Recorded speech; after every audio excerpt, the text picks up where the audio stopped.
عہدے سے کی تجاوز کیا ہے، بریچ آف ہز ڈیوٹی کیا ہوا ہے، اس کے باوجود وہاں پہ اب ظاہر ہے وہ سمدھی بھی ہیں غالباً مولانا فضل الرحمان کے، تو ان کے نظریہ بھی وہ کہہ رہے ہیں کہ مشورے، اور وہ بھی لمبے مشورے ہیں. اگلے ہفتے پہ بات چلی گئی نا. مجھے لگتا ہے کہ وہ ایک قسم کا ہر چیز چاہ رہے ہیں کہ عدالتوں کے اوپر، کیونکہ بہت زیادہ حملے بھی کیے جا رہے ہیں، لفظی حملے کیے جا رہے ہیں، اور یہ مجبور کیا جا رہا ہے کہ ہر چیز میں عدالت آئے اور ہر چیز میں وہ یہ فیصلے کرے، اور پھر ان کے اوپر دوبارہ تنقید کی جائے. اور اس کے پیچھے میں سمجھتا ہوں کہ وہ اہم مقدمات ہیں جو کہ عدالت کے پاس ہیں. یہ ساری جو ان کو بہت زیادہ ایک خیر ان کے اندرونی خلفشات تو وہاں پہ ہے ڈیفینیٹلی، وہاں پہ ایک دو گروپس میں تو سپریم کورٹ بدقسمتی سے بٹی ہوئی ہے، تو اس کا وہ بیانات بھی آتے ہیں، یہ بھی آتا ہے وہ بھی آتا ہے. مگر وہ جب پریس کانفرنسز میں نو لیس دین پرائم منسٹر یہ کہہ رہا ہو کہ ہمارے فیصلے ان ججز کے پاس نہ لگائے جائیں جو کہ ہمارے مخالف ہیں، یعنی کہ وہاں پہ دو گروپ ہیں، ایک پی ٹی آئی کے حق میں اور ایک پی ایم ایل این کے حق میں ہے. تو یہ اب یہ والا یہ چاہے یہ ہمیشہ ہر دور میں یہ شک رہتے ہیں کہ کچھ وکیلوں کا جھکاؤ، عدالتوں کے ججوں کا جھکاؤ اس طرف ہوتا ہے یا اس طرح ہوتا ہے. امریکہ میں بھی بڑا کلیئرلی پتہ ہوتا ہے کنزرویٹو کون ہے اور جو ہے لبرل کون ہے، مگر وہ لارجر نظریاتی بنیاد پہ ان کی تقسیم ہوتی ہے، مقدمے کی تقسیم نہیں ہوتی کہ مقدمے کے اندر اس کے لا پوائنٹس کے اوپر جو ہے ان کے اندر کوئی تقسیم نظر آئے. شامل کر لیتے ہیں اس وقت سینئر رہنما تحریک انصاف کے اسد عمر صاحب، انہوں نے ہمیں جوائن کیا. سر تھینک یو سو مچ آپ کے وقت کے لیے. جی اسد بہت شکریہ، آج بڑا مصروف دن رہا، اور میں یہی ہم بات کر رہے تھے کہ الیکشن کا شیڈیول آ گیا، بڑی اچھی خبر ہے پنجاب کے اندر، مگر جو ابتدا ہوئی ہے جو لاہور میں جس طریقے سے لاٹھی چارج ہوا ہے، تو یہ آئندہ آنے والے دنوں میں تو یہ بڑی ایک خوف کی فضا قائم ہو گئی ہے. کیا ہوگا؟ دیکھیں میں تو بہت عرصے سے کہہ رہا ہوں، لیکن اس سے پہلے میں سب سے پہلے تو ہمارا بچہ جو علی بلال شہید ہوا ہے، اس کے جو گھر والے ہیں ان کے ساتھ تعزیت کرنا چاہتا ہوں. اور میں کوئی مہینے سے یہ کہہ رہا ہوں کہ آئین پاکستان کا جو ہے نا وہ خطرے میں، اور اب تو آپ کو بالکل اس کی جو ہے نا دھجیاں اڑتے ہوئے نظر آنی شروع ہو گئی ہیں. جو آج ہوا ہے اس کا نہ آئین سے تعلق، نہ قانون سے تعلق، نہ جمہوریت سے تعلق، وہ تو بالکل ایک طاقت کا مظاہرہ ہے جس سے یہ پیغام دیا جا رہا ہے کہ یہ تمہارا آئین اور قانون اپنے پاس رکھو، ہمارے پاس طاقت ہے اور ہم اس طاقت سے اس ملک کو جو ہے نا وہ کنٹرول کر کے دکھائیں گے. تو یہ تو پورا چیلنج صرف یہ کوئی تحریک انصاف کے لیے نہیں ہے، یہ پاکستان کی عدلیہ کے لیے، پاکستان کے وکلاء کے لیے، پاکستان کی میڈیا کے لیے، سب وہ لوگ جو جمہوریت میں آئین میں یقین رکھتے، یہ سب ان کے لیے آج چیلنج پھینکا گیا ہے. اسد اتنی زیادہ آوازیں آ رہی ہیں کہ جی الیکشن نہیں ہونا، میڈیا کے اوپر یہ عام یہ کہا جا رہا ہے، کچھ دوست ایسے بھی ہیں ہمارے جو کہتے ہیں جی 5% چانس دیکھتے ہیں وہ الیکشن کا. عدالت کے اس فیصلے کے آنے کے بعد ہمیں کوئی طریقہ کار نہیں سمجھایا کوئی بھی نہیں سمجھا پا رہا کہ یہ الیکشن ملتوی کیسے ہوگا. اب تو شیڈیول بھی آ گیا ہے، تو یہ آپ کے بھی کوئی خدشات ہیں کہ الیکشن نہیں ہوگا؟ تو دیکھیں خواہش تو بالکل واضح ہے نا، تو خواہش تو پہلے سے تھی، ہر قسم کا حربہ استعمال کرنے کی کوشش کی گئی. سپریم کورٹ نے آخر کار فیصلہ دے دیا، کھڑے ہو گئے. آسان فیصلہ نہیں تھا، آپ کو پتہ ہے کہ وہ کتنا شدید دباؤ وہاں پر نظر آ رہا تھا، واضح طور پہ نظر آ رہا تھا، لیکن انہوں نے فیصلہ دے دیا. اس کے باوجود اگر ہم سب یہ سمجھ رہے ہیں تو میں سوال یہ پوچھتا ہوں کہ یہ سارے جو ٹی وی پہ اینکر بھی ہمارے بیٹھے ہوئے ہیں، میڈیا کے دوست ہیں، یہ سب سے بڑی خبر یہ نہیں ہے، ساری ڈسکشن اس کے اوپر یہ نہیں ہونی چاہیے اس وقت کہ کیا بنیاد کیا ہے کہ جس کے اوپر یہ بات کی جا رہی ہے؟ وہ کیا ساری باتیں ہیں جو بند کمرے میں بیٹھ کے سب ڈسکشن کر رہے ہیں، لیکن کسی کے ٹی وی کے اوپر آ کے وہ بولنے کو نہیں تیار کہ کیا وجہ ہے کہ نہیں ہوگا الیکشن. انشاءاللہ ہوگا، لیکن آپ کا جواب میرا یہ ہے کہ انشاءاللہ ہوگا. وہ جو 5% ہے وہ انشاءاللہ تعالی 100% ہوگا. کوشش پوری رہے گی، آخری دن تک جدوجہد ہمیں کرنی پڑے گی. اس کے بغیر الیکشن نہیں ملتا، یہ بھی میں بالکل کلیئر ہوں۔ خیر وہ بھی کلیئرلی لوگ بڑا کھلے عام کہہ رہے ہیں کہ جی یہ -1 پی ٹی آئی کے اندر ہوگا تو یہ کچھ ہو سکے گا، اس کے متعلق بڑے برملا اوپنلی یہ آوازیں بھی آ رہی ہیں۔ مجھے یہ سمجھائیں کہ آپ بڑے ہینڈی کیپڈ پولیٹیکل سچویشن ہے آپ کی الیکشن کیمپین کی، کہ اس وقت عمران خان کے تقریروں پہ لائیو اور ریکارڈڈ دکھائے جانے پہ بین ہے، پھر آج ہم نے دیکھا کہ جو آپ کا پہلی کیمپین کا سٹارٹ تھا اس کے اوپر جس قسم کا تشدد ہوا اور آپ کو یہ کینسل کرنا پڑا، تو اتنی ہینڈی کیپڈ سچویشن میں آپ کا یہ جو بڑی آپ کی پر امید تھے کہ پنجاب کے اندر آپ کا بڑا اچھا رزلٹ آ جائے گا، آپ ابھی بھی اتنے ہی آپٹیمسٹ ہیں؟ سر انشاءاللہ تعالیٰ میرے خیال میں آج جو ہوا ہے اس سے تو اور بھی زیادہ رزلٹ تگڑا آئے گا۔ دیکھیں یہ -1 کی خواہشات جو مرضی رکھتا ہو، لیکن اس ملک میں -1 اور +1 اگر ابھی کس نے کرنا ہے نا، پاکستان کی قوم نے، عوام نے کرنا ہے، اور پاکستان کی عوام جو ہے وہ فیصلہ کر کے بیٹھی ہوئی ہے۔ تو الیکشن ہوگا چاہے جلوس، میں تو کل بھی آفر ایکسیپٹ کر چکا ہوں، وہ رانا ثناء اللہ نے کہا تھا کہ الیکشن کمیشن جو ہے وہ الیکشن کرا دے، نہ جلوس ہو، نہ جلسہ ہو، نہ ریلی ہو۔ میں نے کہا جی قبول ہے، الیکشن لڑیں آپ۔ ہماری تو الیکشن کیمپین پچھلے 11 مہینے سے چل رہی ہے، ہمیں کوئی آپ کل الیکشن بلا لیں، ہمیں اور کوئی کیمپین چلانے کی ضرورت نہیں ہے۔ ووٹ اس وقت عمران خان کا، جو مرضی کر لیں، اس ووٹ کو کوئی نہیں روک سکتا۔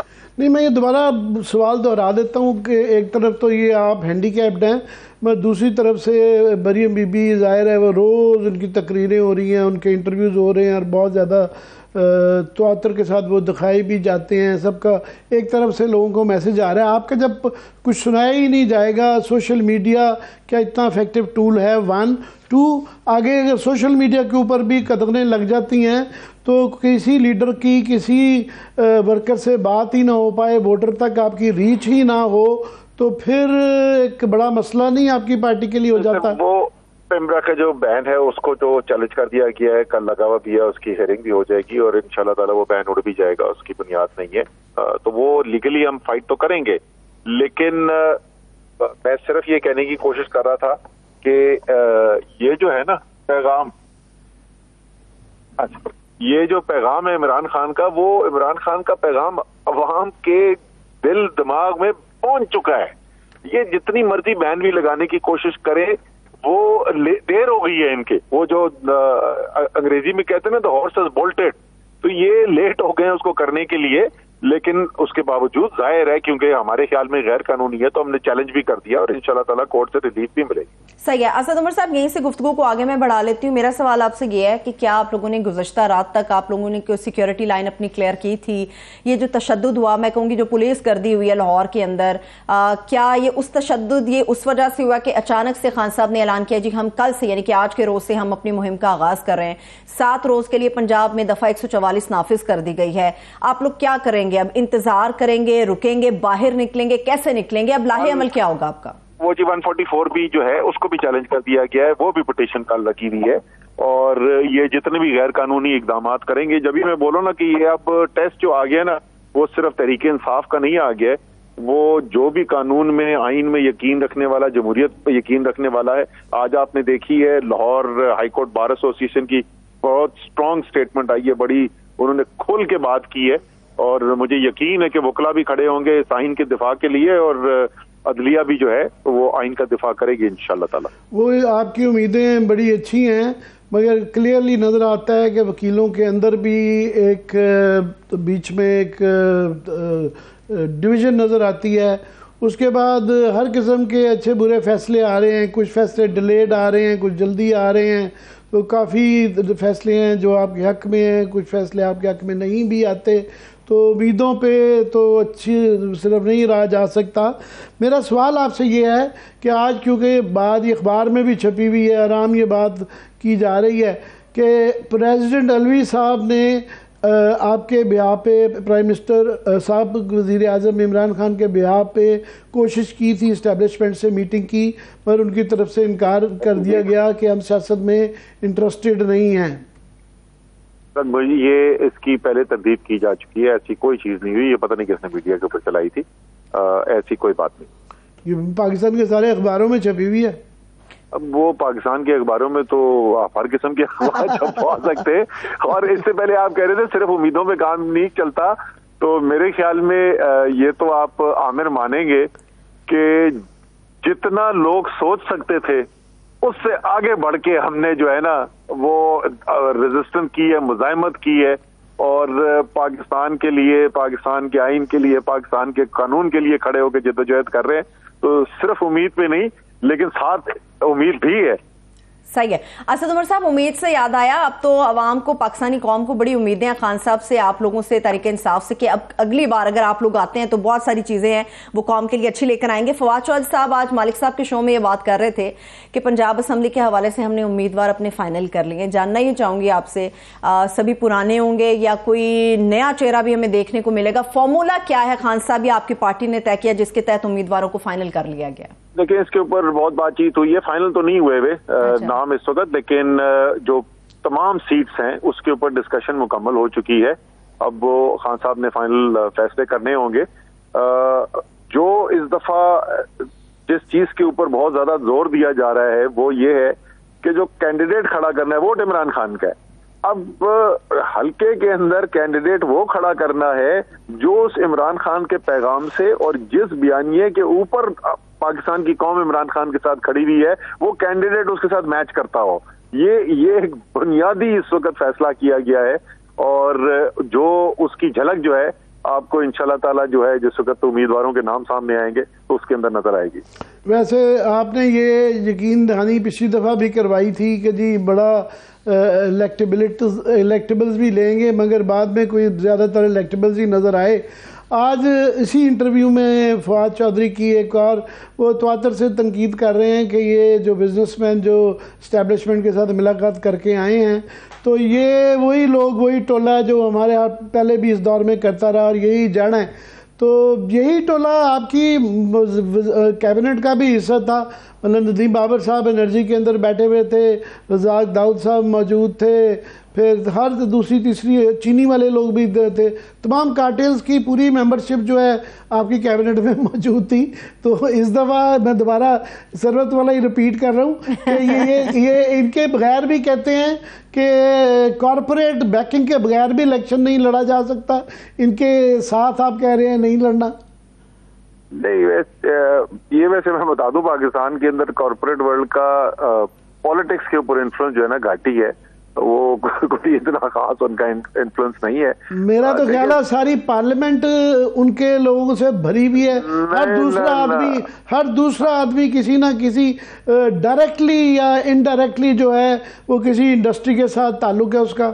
تمام کمیٹیز میں خاص طور پہ فار ایگزامپل سینٹ کی جو کمیٹی ہے کمیونیکیشن کی, وہ تمام ٹھیکیداروں کے ساتھ بھری ہوئی ہے, ان کی اپنی کمپنی ہیں. اب آپ آگے صحیح اس پہ ٹھیکیداروں سے بھری ہوئی ہے. ریئل اسٹیٹ تو چھایا ہوا ہے اس وقت پاکستان کی سیاست کے اوپر بھی, پورے ملک کے. تو اب تو میڈیا آدھا مجھے لگ رہا ہے کہ خرید لیا یا خریدنے والے ریئل اسٹیٹ والے, لیکن وہ جو آپ کارپوریٹ ورلڈ کی بات کریں تو اس کا تو گھاٹی تعلق ہے پاکستان کی سیاست سے. ظاہر ہے جی, ٹیم سلیکٹ کرنی ہے کپتان نے, وہ وزیر اعظم انشاءاللہ تعالیٰ الیکٹ ہو کے آئیں گے. اس ٹیم کے اندر وہ کس کو کھلاتے ہیں, کس کو ان کو نظر آیا کہ کانفلکٹ آف انٹرسٹ والا تھا. ہر آدمی جو ہے جس کی بیک گراؤنڈ ہو وہ کانفلکٹ آف انٹرسٹ کے ساتھ فیصلے نہیں کرتا, لیکن کچھ کرتے بھی ہیں. وہ تو ظاہر تجربے کے ساتھ ہوتا ہے. عامر, میں آپ سے اجازت چاہوں گا, اس وقت ابھی بھی بہت ساری چیزیں چل رہی ہیں تو مجھے واپس لاسٹ کوشچن جاتے وقت یہ بتا دیں کہ پچھلی دفعہ بھی آپ نے کلیم کیا تھا کہ سب چیزوں کا علاج جو ہے وہ کانفلکٹ آف انٹرسٹ کا قانون ہے. وہ اس دفعہ اگر آپ کو یہ موقع ملتا تو ہم امید رکھیں گے کہ یہ قانون آ جائے گا انشاءاللہ جی, انشاءاللہ تعالیٰ. بہت شکریہ, بہت شکریہ. تھینک یو سو مچ. اسد عمر صاحب جو ہے نا لگتا ہے بڑے مصروف تھے اور غالباً ان کی مصروفیت جائز بھی ہے. انہوں نے نہیں مجھ سے کہا تھا, پہلے ہی کہا تھا کہ میں نے کسی جگہ میں مصروف ہوں تو اتنا ہی وقت آپ کو دے پاؤں گا. اچھا, میں بریک کی طرف جانے سے پہلے یہ بات کر لوں, آپ نے ان کی سیاست کے اوپر ذرا معاملات کو اٹھایا کہ جی پوری پارلیمنٹ اور کمیٹیاں بھری پڑی. انہوں نے کہا جی بڑے ریئل اسٹیٹ والوں نے میڈیا کو بھی خرید لیا, تو لیول پلینگ فیلڈ کر رہے تھے. ابھی ایک بریک کی طرف چلتے ہیں, واپس آئیں گے تو سیاست سے متعلق تو گفتگو ہوگی, مگر اس کے ساتھ ساتھ کوشش کریں گے کہ مسابقتی کمیشن کے حوالے سے جو ہمارے پاس عام تفصیلات ہیں وہ بھی آپ کے ساتھ اسی سیگمنٹ میں شیئر کر سکیں. ہمارے ساتھ رہیے.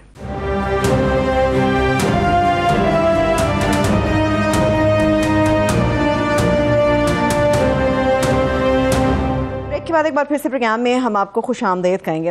عامر صاحب, ابھی تو ہم لاہور کے حوالے سے بات کر رہے تھے, اسلام آباد کے حوالے سے بات کریں گے, مگر یہ جو باتیں مریم صاحبہ کر رہی ہیں نہایت سخت, میں کہوں گی کہ نہ جانے کہاں سے سوچ کے وہ کیا باتیں کر رہی ہیں. وہ بڑا سوچ سمجھ کے کر رہی ہیں یہ بات کہ وہ تو عطر کے ساتھ جنرل فیض کے متعلق وہ اٹیک کر رہی ہیں, ہر جلسے میں کر رہی ہیں, ہر انٹرویو میں کر رہی ہیں, ہر جگہ کر رہی ہیں کہ, اور ساتھ یہ بھی کہہ رہی ہیں بار بار کہ ہم نے ان کے خلاف اور جنرل باجوہ کے خلاف, ہم جب وہ سرونگ تھے اس وقت بھی ہم نے ان کے خلاف یہ کیا تھا, اور رانا ثناء اللہ صاحب نے تو یہ بھی کہا ہے کہ جی اب ان کے خلاف انکوائری کرنے جا رہے ہیں. تو پتہ نہیں ابھی یہ اچھی چیز ہے یا بری چیز ہے, اور ایک زمانے میں بہت زیادہ یہ جنرل مشرف کے خلاف آپ دیکھیں نا نہیں ہو سکا تھا, ایک انسٹیٹیوشن بڑا ریئیکٹ کرتا تھا. تو ابھی یہ جو انکوائریاں ایکس سروس مین کے بارے میں جو ہیں, کچھ لوگوں کا ایک بہت بڑا طبقہ ہوگا کہ اچھی بات ہے, چلیں ہونی دیں, بالکل جو جس کا جو قصور ہے وہ سامنے آ جائے ایک. مگر جنرل فیض کا جو جواب آیا ہے, اور جو ذل مشاہد صاحب بھی کہہ رہے تھے اور ہم بھی یہی کہہ رہے تھے کہ فوج کے ادارے کے اندر ایک آدمی ہوتا ہے جس کا آرڈر چلتا ہے, اس کا نام ہے چیف آف آرمی سٹاف. ان کا بھی یہی بیان آیا کہ ان کا جی میرے پہ مبینہ جو بھی الزامات ہیں, میں نے اگر یہ کیے ہوئے تو میں کیا اکیلا کر سکتا تھا؟ یہ پاسبل تھا کہ میں جنرل باجوہ کے بغیر یہ کر لیتا جو میں آپ لوگ کہہ رہے ہیں کہ میں نے کیے ہیں. تو ان کے اس جواب میں وہ ہے, مگر جو اس کے اندر مجھے تھوڑی سی سازش کا ایلیمنٹ نظر آتا ہے, وہ ایک قسم کا عمران خان کو ایگ آن کرنا ہے کہ تم بھی اٹیک کرو وائل سرونگ لوگوں کے ساتھ, سرونگ میں جو اس وقت ہیں اس کے اوپر اٹیک کرو. ظاہر ان کا سیاسی مفاد اس میں کہ یہ دراڑ جو ہے مزید گہری ہو جائے اور یہ کلوایا جائے ان کو بار بار کے, جو اس میں ابھی تک تو کل ضرور ان کی ایک ٹویٹ آئی تھی جس میں انہوں نے تھوڑا سا ریئیکٹ کیا تھا, اور پتہ نہیں یہ آج جو لاٹھی چارج ہوا ہے یہ اس کا ایکشن کا ریئیکشن ہوا ہے, تو پتہ نہیں ریئیکشن کا ایکشن ہوا ہے یا یہ نہیں پتہ چلتا. مگر یہ ایک بڑی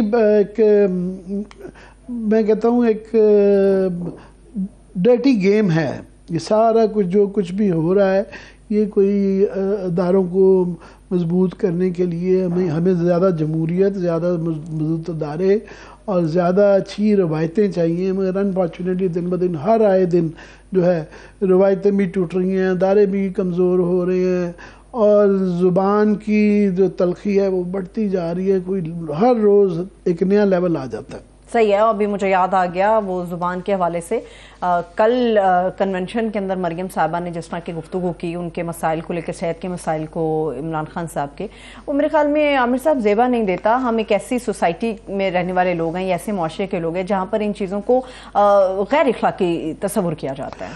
ہم ان لوگوں میں شامل ہیں کہ جب بیگم کو کلثوم نواز شریف مرحومہ اللہ ان کو درجات ان کے بلند کرے, جب ان کے بیماری کے اوپر لوگ شک کر رہے تھے تو ہم نے بڑی خوفناک مذمت کی تھی. ایون نواز شریف صاحب کی بیماری پہ, حالانکہ وہ بیماری کے بعد وہاں رکے رہے اور اس کو بعد میں پتہ چلا کہ ان کے وہ سرٹیفکیٹ ٹھیک نہیں تھے, تو ان کی طبیعت اتنی خراب نہیں تھی. مگر کوئی کسی بیمار آدمی کا ایک مذاق اڑانا کسی حوالے سے بھی, کسی کے کہ جی وہ گولیاں لگنے کا اور جی پلستر نہ اترنا, میں سمجھتا ہوں کوئی اس سے کسی کی شان میں اضافہ نہیں ہوتا. اس سے آپ تھوڑا سا اپنا سٹیچر کم ہی کرتے ہیں, یہ ایک نامناسب بات ہوتی کسی کے لیے بھی چاہے ہو. یہ جو چہمہ گوئیاں ہو رہی ہیں کہ شاید ملاقاتوں کا وقت مانگا جا رہا ہے, کیا جا رہا ہے, کوئی فواد چودھری صاحب نے بھی اس کی تردید کی کہ جی خان صاحب نے نئے آرمی چیف کے حوالے سے یہ بات نہیں کی. میں چاہ رہی ہوں مختصراً اس کے اوپر بھی آپ سے. نہیں, ایون فواد چودھری صاحب نے بھی میرا خیال ہے وہ اگر ان سے کوئی ادارہ بات چیت کرنا چاہے گا تو وہ بالکل انکار نہیں کریں گے. مگر ابھی تک تو جتنے بھی بیانات آ رہے ہیں اس سے نظر آ رہا ہے دونوں اطراف سے کہ کوئی بات چیت کا کوئی چینل کھلا ہوا نہیں ہے, کوئی بات چیت نہیں ہے. مگر کافی لوگوں کا یہ خیال ہے کہ الٹیمیٹلی یہ جو بہت زیادہ کیوٹک سچویشن ہوتی جا رہی ہے اور چیزیں بہت زیادہ نفرت انگیز ہو گئی ہیں, کسی نہ کسی کو شاید آربیٹریشن کروانی پڑے گی. مگر یہ اگین ایک دوسرا طبقہ رہتا ہے, ہمارے جیسا رہتا ہے کہ جناب ایک طرف آپ کہتے ہیں کہ آپ لوف رہے سیاست میں, ایک طرف آپ کہتے ہیں کہ ان کو انوالو بھی کرنا ہے. مگر ایک کلیئرلی اس وقت ایک لیول پلینگ فیلڈ تو نہیں ہے, بالکل بھی نہیں ہے کہ ایک کسی آدمی کے جو ہے نا ہاتھ باندھ دے، وہ ٹی وی پہ نہیں آ سکتا، اس کی تقریریں نہیں دکھائی جا سکتی، ان کے جلسے نہیں ہو سکتے. نگران حکومت بالکل پارشل قسم کی لگائی ہے. دوسری نگران حکومت کے پی کے اندر وہ الیکشن شیڈیول نہیں اناؤنس کر رہی. تو جب اس طرح کے سارے معاملے آتے ہیں تو لوگ کہتے ہیں کوئی نہ کوئی کہیں نہ کہیں بیٹھ کے اس کی اجازت تو دے رہا ہے نا، ورنہ یہ پاسبل نہیں تھا، یہ اتنی ہمت نہیں ہو سکتی. یہ یہاں سے کھل کے جو وفاقی حکومت ہے وہ بتاتی ہے کہ اس کو اتنے مہینے کی سزا ہوگی، اس کی یہ ہوگا وہ ہوگا، وہ ورچولی یہاں سے بیٹھ کے پنجاب چلا رہے ہیں. صحیح ہے. ہمت کی بات سے یاد آیا کہ آج جو کچھ اسلام آباد کے اندر ہوا عامر صاحب، خواتین کے عالمی دن کے موقع پر ہمت دکھائی ہے یا یہاں پہ بھی پولیس کر دی تھی خواتین کو جس طرح؟ بہت ہی تکلیف دہ بات ہے کہ عورتوں کا جو دن بنایا جاتا ہے وہ بنیادی طور پہ اس کے لیے ہے کہ عورتیں دنیا بھر میں ابھی بھی ایک طبقہ ہے جو کہ دبا ہوا ہے، اور خاص طور پہ ہمارے جیسے ممالک میں تو عورتوں کے ساتھ بہت زیادہ ایک بے ایمانہ سلوک بھی ہوتا ہے، بے ایمانہ سلوک بھی ہوتا ہے، برابری بھی نہیں ہے، بہت زیادہ ظلم و ستم ہوتا ہے، اور 50% کہیں ان کو ووٹ نہیں ڈالنے زیادہ. روز واقعات سنتے ہیں ہم، بڑے سنگ دل قسم کے واقعات ہوتے ہیں.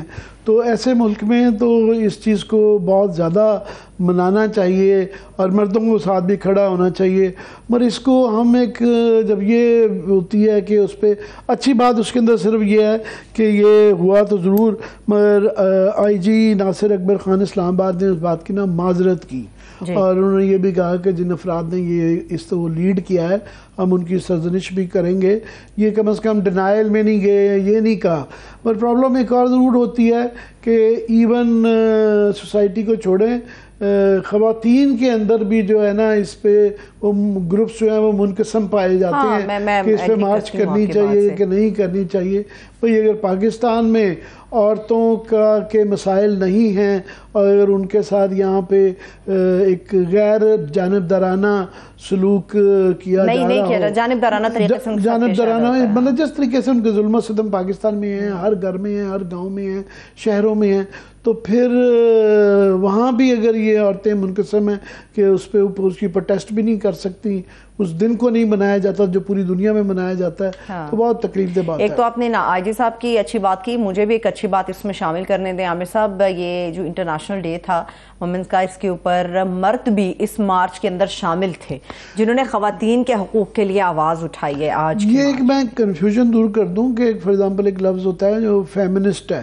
لوگ سمجھتے ہیں کہ صرف عورتیں فیمنسٹ ہوتی ہیں، مرد بھی فیمنسٹ ہوتا ہے. فیمنسٹ کا مرد وہ ہے جو نسوانی حقوق کے لیے لڑتے ہیں، اور وہ یہ پورا یہ فیمنزم یا عورتوں کے جو کیا کہیں گے برابری کے حقوق جو ہیں، متوازی حقوق جو ہے، جب تک مرد اس کا حصہ نہیں بنیں گے تو یہ کبھی بھی پائے تکمیل تک نہیں پہنچ سکتے. تو اس کے اندر آف کورس جو ہے عورتوں کی مارچ میں مردوں کا ہونا بڑا ضروری ہے. تالی ایک ہاتھ سے نہیں بجتی، معاشرے میں دونوں جب تک نہیں کریں گے. یہ آج جو کچھ ہوا بڑی اچھی روایت عامر صاحب یہ ہوئی، مساوی حقوق کے لیے خواتین کے ساتھ مرد حضرات بھی باہر آئیں. تو میرے خیال میں ابھی بریک کی طرف چلتے ہیں عامر صاحب، ابھی بریک کی طرف چلتے ہیں. مساوی حقوق کی تو بات ہو گئی، اب مسابقتی کمیشن کے حوالے سے ہم بڑی زبردست بات کرنے جا رہے ہیں عامر صاحب. ایک بریک سے واپس آ کے کنٹینیو کریں گے، ہمارے ساتھ رہیں.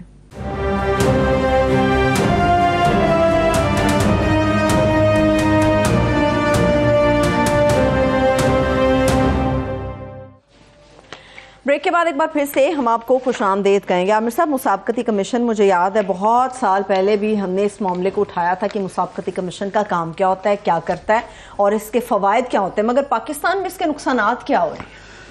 نقصانات یہ ہوتے ہیں کہ وہ ورچولی اس وقت جو ہے غیر فعال ہے، اور غیر فعال جان بوجھ کے رکھا جا رہا ہے. اگر آپ مجھ سے پوچھیں کہ یہ ایگ اینڈ چکن کی بحث رہتی ہے کہ پاکستان کے کرپشن کے نظام کو کیسے درست کرنا ہے اور یہ کارٹیلز کو کیسے کنٹرول کرنا ہے، تو اس کا حل نہ پولیس ہے، نہ ایف آئی اے ہے، نہ ایس سی سی پی ہے، نہ ہی نیب ہے. نیب تو بالکل بھی نہیں ہے، اور اب تو ویسے ہی وہ پہلے بھی اسٹیبلشمنٹ کا انسٹرومنٹ تھی، اب تو وہاں انہوں نے یونیفارمڈ بندہ ڈائریکٹلی لا کے انہوں نے کہا جی ہم تو دساں گے کہ کرنا ہے. وہ ہے مطابقتی کمیشن جو ہے نا، کمپٹیشن کمیشن آف پاکستان جو ہے، اگر اس کو فعال کر دیا جائے، ان کو طاقت دے دی جائے، اور صرف ان کی جو آلریڈی کام ہو چکا ہے، انکوائری ہو چکی ہوئی ہیں، ان کو آپ امپلیمنٹ کر دیں تو آپ کا پورا پاکستان آدھے سے زیادہ ٹھیک ہو جائے گا، اور یہ تمام کارٹلز کی کمر ٹوٹ جائے گی۔ یہ بڑا ہی اس کی میں مثال آپ کو دے دیتا ہوں۔ پاورفل کیا ہے، سب پوری دنیا میں سب سے پاورفل یہی ہوتا ہے کہ یہ جب ہوتا کیا ہے اس کا مقابلہ، کہ کمپٹیشن کمیشن کا بیسیکلی یہ چینی کی جس طرح پکڑی گئی کہ یہ آپس میں مل کے آدھی چیزیں مہنگی تو ہوتی ہیں نا، کہ چلو مارکیٹ فیکٹرز کی وجہ سے زیادہ تر چیزیں مہنگی ہوتی ہیں کہ وہ آپس میں گٹھ جوڑ کر لیتے ہیں، وہ سب مل کے چینی کا ریٹ اوپر لے جاتے ہیں، سیمنٹ کا اوپر لے جاتے ہیں۔ اس کو وہ ٹیکنیکل کام ہے، اس کو پکڑنا اور پروو کرنا۔ انفارچونیٹلی ہماری عدالتیں اس کے اندر شامل ہیں کہ وہ انکوائریاں، فار ایگزامپل ایک چینی کی انکوائری ہے، وہ 12-14 سال ہو گئے ہیں، وہ سٹیز میں ہیں، اور وہاں پہ آ کے جو فائنانس منسٹری بیٹھی ہوتی ہے وہ بھی بالکل وہاں بھی یہ جو بھی اسد صاحب کارپوریٹ اس کے وہ کہہ رہے تھے، ان کی طاقت ہوتی ہے کہ ابھی وہاں پہ صورتحال یہ ہے کہ وہ اس کے 5 ممبرز ہوتے ہیں، تو یہ پہلے جو 2022 مارچ تک جو ہے نا اس کے صرف 2 ممبرز تھے، اور کورم ہونے کے لیے کوئی بھی ڈیسیجن کے لیے 3 کا ہونا ضروری ہے۔ ابھی وہاں صرف 1 رہ گئی ہیں چیئر پرسن صاحبہ۔ تو آج جو ہے وہاں پہ ایک کمیٹی کے اندر جو ہے نا ان کو پارلیمنٹ کے اندر بلایا گیا، تو ان سے پوچھا گیا کہ جناب یہ کیا ہو رہا ہے وہاں پہ، تو کیوں نہیں فائنانس منسٹر کہ آپ ان کو کیوں نہیں باقی ممبرز 4 دے رہے، اس کو فعال کیوں نہیں بنا رہے، کیونکہ یہ سارا جو کارپوریٹ ورلڈ ہے یہ فائنانس منسٹری کے تھرو پالیسی، اسٹیٹ بینک کے تھرو SROs یہ سارا کچھ کیا جاتا ہے۔ تو وہ وہاں پہ میں آپ کو بتا دیتا ہوں اس کا جواب کہ ان کے پاس آئیں بائیں شائیں کر رہے تھے۔ اس وقت صورتحال ہے کہ کیا کارٹلز کون سے ہیں، فار ایگزامپل یہ جو بینکس کی ابھی ریسنٹلی ابھی آپ کے رپورٹ آئی تھی یہ پاکستان کی اپنے جو تفتیشی اداروں کی کہ یہ ڈالر کا ریٹ اوپر جا رہا ہے، اس کے اندر بینک شامل ہے۔ 8 بینکس تھے جن کا نام لیا گیا تھا کہ یہ جان بوجھ کے بینکوں کا ریٹ آ رہے تھے۔ تو یہ بینکوں کا دوسرا بینکوں کا جو ایک کارٹل جو ہے یہ سب سے بڑے منافع خور لوگوں میں سے ہے کہ یہ ایکسچینج ریٹ کے اندر گڑبڑوں کے الزام ان کے اوپر ہیں، اس کے بعد منافع خوری کے ان کے اوپر ہیں، سب سے زیادہ پروفٹ یہ لے کے جاتے ہیں۔ پھر یہ گورنمنٹ کے جو قرضے ہیں وہ وہاں بھی سارا گورنمنٹ ان سے ہی قرضہ لے لیتی ہے، باقی انڈسٹری اور خاص طور پہ چھوٹی انڈسٹری کے لیے تو بچتا ہی کچھ نہیں ہے۔ اس کے باوجود گورنمنٹ ان سے مشورے کرتی ہے، وہی بینک جن کے خلاف انکوائری ہو رہی ہے، ڈار صاحب نے ان کو بلا لیا کہ جناب یہ آپ بتائیں ہم ملک کو کیسے ٹھیک کریں، اور الحمدللہ یہ جو ابھی ریسنٹلی میٹنگ اسٹیبلشمنٹ کی تھی اس میں بھی یہ سارے لوگ بیٹھے ہوئے تھے۔ پھر وہاں پہ ٹی بی بلز کی اس وقت چل رہی ہے، وہاں پہ ٹریکٹروں کے خلاف ایک بہت انکوائری چل رہی ہے، سیمنٹ تقریباً آپ دیکھ لیں کہ 43 سیکٹرز ہیں کارٹیلز جو کہ پکڑ لی گئے ہیں۔ آپ یہ لفظ کہہ رہے ہیں اتنا سخت، کارٹیل سے مراد ہے جب مل جل کے آپ ذخیرہ اندوزی کر کے پرائسز کو اوپر لے جا کے ہورڈنگ کر کے کرتے ہیں، اس کو کارٹیل کہا جاتا ہے، ایک مجرمانہ فعل ہے۔ اور انہوں نے 43 تمام ہی پاکستان کے سیکٹر کے خلاف انکوائریز کمپلیٹ کر لی ہوئی ہیں، اور تقریباً مجھے بتایا گیا ہے کہ 35 سے 40 پینڈنگ ہے۔ اگر یہ 70-80 انکوائریاں اگر یہ ممبر فائنانس دے دیں، فائنانس منسٹری دے دے، جو کہ نہ دینے کا کوئی جواز نہیں ہے سوائے اس کے کہ میلا فائڈی ہے، بدنیتی ہے، وہ نہیں چاہتے ہیں، ان کے پیچھے شوگر لابی، سیمنٹ لابی، یہ تمام بتا دی ہے، ٹریکٹر لابی، جتنے بھی یہ ٹی بل بینک، یہ تمام لابیز بیٹھی ہوئی ہیں۔ ان کو پتہ ہے کہ اگر یہ ان کے خلاف جو انکوائریز ہو گئی ہیں اگر یہ کمپلیٹ ہو گئی تو یہ ہم مارے جائیں گے، آگے جرمانے دینے پڑیں گے، آئندہ کے لیے کام بند ہو جائے گا، جس طرح چینی کی انکوائری رپورٹ کے بعد وہ بند تو ہو گیا۔ تو یہ اس لیے اس کے اندر خاص طور پہ کیا جا رہا ہے، اور اس کے اندر سب سے زیادہ افسوسناک جو پہلو ہے وہ ایگ اینڈ چکن کی ڈیبیٹ میں ایک تو مسابقتی کمیشن ہے، اس کے ساتھ ہم جو بات کرتے ہیں عدالتوں کا رول اور وکیلوں کا ہمارے بھی رول اس کے اندر کے بڑے بڑے وکیل جو ہیں وہ ان کی طرف سے بیچارے یہ افورڈ تو نہیں کر سکتے 2-2 کروڑ 1.5 کروڑ کے وہاں کے کیسز میں 1-2 میں گیا ہوں، وہ میں نے گنے کہ جو پاکستان کے چیتا لائرز تھے وہ دوسری طرف سے آتے ہیں، وہ کوئی کروڑ لیتا، کوئی 1.5 کروڑ لیتا، 10 کروڑ کا ہے، ان کا بیچارہ ایک غریب تنخواہ کے اوپر ایک وکیل ہوتا ہے، اس کے باوجود میں سمجھتا ہوں جو پچھلے خاص طور پہ 2-4 سال میں جو کام ہوا ہے، یہ میں نے تھوڑی سی ان کی 43 جو کمپلیٹ انکوائریز کر لی ہوئی ہیں، اس پہ نظر ماری ہوئی ہے. یہ ان کو پاکستان کا میرا خیال ہے واحد بغیر شہید ہوئے نشان حیدر دینا تھا، یہ چاہیے. تو یہ رات کو نین بی بی ہیں جو یہاں پہ اس وقت چلا رہی ہیں، ان کو دینا چاہیے.